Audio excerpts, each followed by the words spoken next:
14. janvāra Daugavpils novada domes sēdē ar vienbalsīgu deputātu balsojumu apstiprināts 2013. gada pašvaldības budžets. Daugavpils novada pašvaldības kopbudžeta ieņēmumi prognozēti 15,1 miljonus latu apmērā, savukārt izdevumi 16,3 miljoni.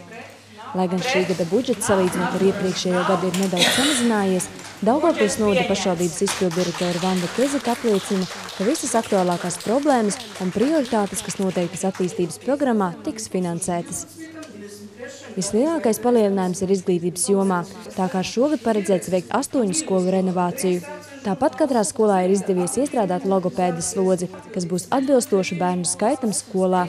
Budžetā iestrādāta vasaras nometņu organizēšana un finansēšana. Vanda Kezika uzsver, ka šoreiz nometnes tiks rīkots ne tikai sociālajiem riskam pakļauto ģimeņu bērniem, bet būs arī 3 nometnes, kurās varēs piedalīties jebkurš novada bērns vai jaunietis. Par tiesībām rīkot šīs nometnes konkursa veidā varēs sacensties skolas vai pašvaldības iestādes, kuras vēlēsies organizēt nometni savā teritorijā. Budžetā iekļauts finansējums arī bērnu vasaras nodarbinātības atbalstam. Sociālajā budžeta arī,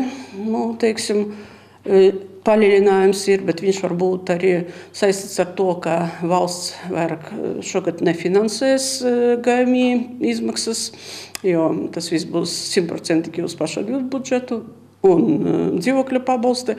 Bet es domāju, ka galvenais šeit, lai mēs varētu nodrošināt visas obligātas izmaksas, un šogad mums arī grozījumi saistošas noteikumus, drusciņi arī palīdzības veidi un pabalstu veidi ir varbūt jau plašāki. No jauna budžetā iestrādāts bērna piedzimšanas pabalsts 30 latu apmērā.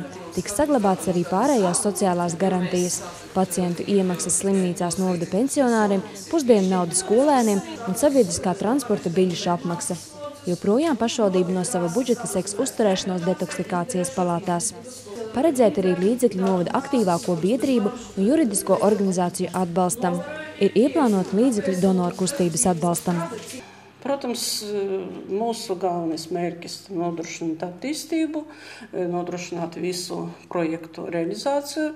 Projektu, pagājušajā gadā mēs realizējām uz 5,2 miljoni kopā, un šogad mums plāni ir ļoti lieli.